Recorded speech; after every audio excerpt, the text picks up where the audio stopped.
What's up, guys? It's your girl Carol and welcome back to my channel. In today's video, I want to get a little bit more personal and I really want to talk about relationships and learning how to love other people and ourselves correctly, because I know for me, this is something that I'm actually going through right now. In a lot of my relationships, I had only one way or what I thought a relationship was about. Being a first generation and my parents were so busy trying to survive that they didn't have time to learn how to love themselves, hence not being able to keep healthy relationships. And then me being a first generation, watching the adults in my life struggle and now having to unlearn and relearn how to love myself and love languages and listening and putting your pride to the side. So the first thing I want to talk about is learning how to actually have a discussion. It's considered like a toxic relationship, and I didn't see it as being toxic. I thought that in a relationship, in my experiences, whether it was my parents or even in relationships that I had in, whenever there was a disagreement, it was okay to get loud. It's normal. That's how you express yourself. Especially for me, I am Colombian and I come from a Latino background. So it's normal for us to be loud. That's common in Latino households, right? But in my relationships then, when I would have boyfriends in high school or even college, or guys that I would talk to, whenever they got loud with me or I would get loud with them, in my eyes, that was normal. That's, when you argue with someone that you really, really love, it's okay to get loud. It's even okay to call people out of their names. We see now on social media, whether it's celebrities or people that we're friends with, they have all their emotions out on social media. They're calling people out of their names, their business be out in the streets, and it's just very ugly. Even if it's not a curse word, but it's saying you're so stupid, you're so dumb, what are you even thinking? Don't even think.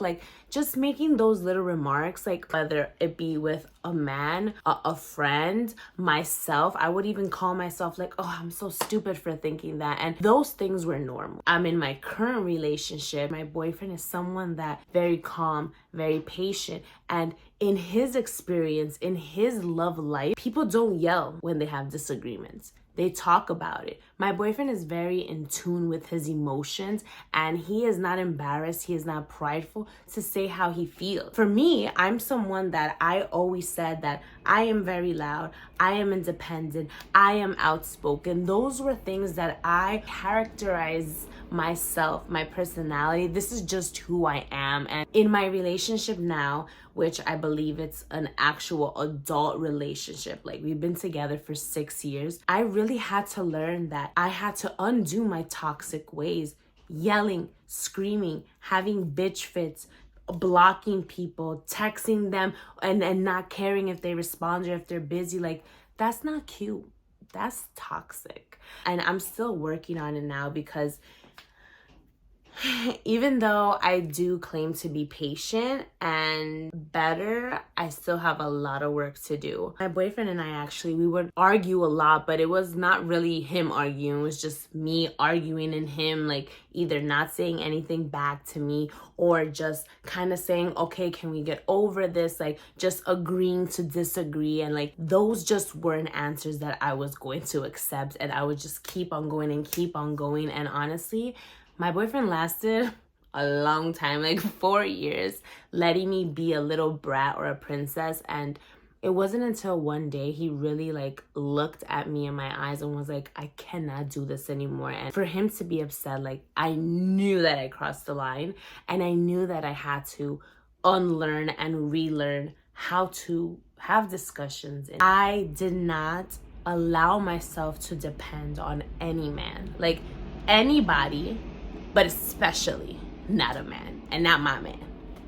I don't know if this is because I got something to prove or if I had a single mom. She showed me how to be so independent that I saw her divorce my dad. I saw her be in relationships where she did trust and then it backfired on her. She was always very open with what was going on, and she always told us that you should have your own things, you should have your own money. You never know what's going to happen, so always protect yourself. And although that is amazing advice, but this channel is all about evolving. And I think because my mom saw her mom and how much she struggled, that my mom evolved herself to be better, to never be in lack of money or in lack of things. And then I have two choices. I can either be the same person that my mom is, the same person that my grandma was, very independent, very, standing on my own 2 feet. I don't need anybody. Or what I'm learning now is that a stronger person allows other people to help them. And especially in my relationship with my partner that I'm in now that I have quit my job and I'm moving more, or not moving, sis,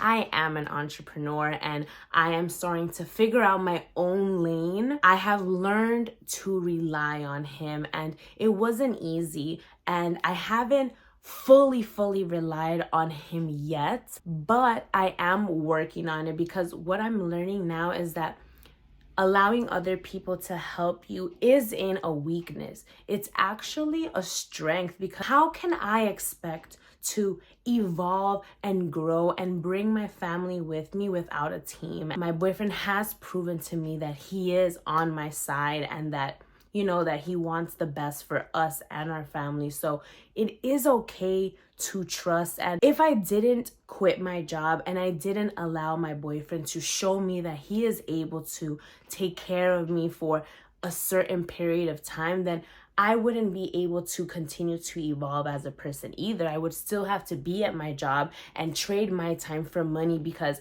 I can only rely on myself. So that was another thing that in my relationship, I'm learning to change. And there's no I in team. So that's going to apply to either a basketball game, a relationship, a family, a union, like a community. You know what's funny now is that I came from being this independent woman. Not saying that I'm not independent anymore. I feel like I'm even more independent now, because I'm not scared to put my trust in someone, because I know that even if they let me down, like I've done this before. I've came from the bottom, went up, got back down, come back up. Like it's nothing, It all does come full circle. Like now that I have unlearned how to be so independent that I can't let anyone in, and I'm letting people more in, and now I'm trying to have my mom unlearn and relearn even a little bit of how to allow someone to help,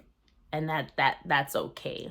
The hardest relationship to be a part of and be understanding and compassionate is your relationship to yourself. And for me, that is an ongoing lesson, a daily habit that I have to practice. I am doing amazing, because I went from looking in the mirror and saying you're ugly, you're stupid, you don't know what you're doing, to actually maybe not always verbalizing how much I love myself, but allowing myself to do activities, hobbies, things that serve me. And my life growing up, I didn't get to see the adults in my family do that a lot, because they were living a different life than I was. They had a different perception of what their goals were. I am lucky that I am the first generation, because I get to reap the benefits that my ancestors, my mom, my grandma have put in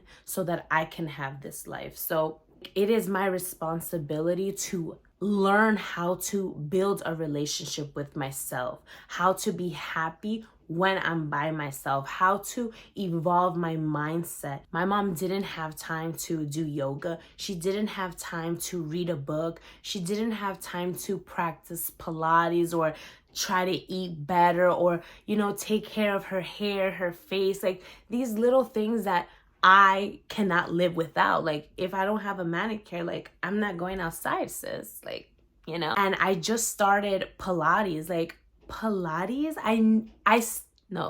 I still don't know anyone that is in my family or in my circle that has a Pilates instructor and I do. And that is because of what my mom and my past ancestors have done. I feel the responsibility to love myself and to have all these opportunities, whether they're needs or wants, and take them and experience them. Because I know for me, like when I have kids, like my kids, because of the ancestors that have walked before me, my kids are gonna have Pilates instructors. Like, hello, you don't do Pilates? Like, what are you doing? Like, when I was growing up, I felt like being a first generation was a pressure. Like, I know Oprah says this a lot, but she doesn't walk alone. She walks with all the ancestors that came before her.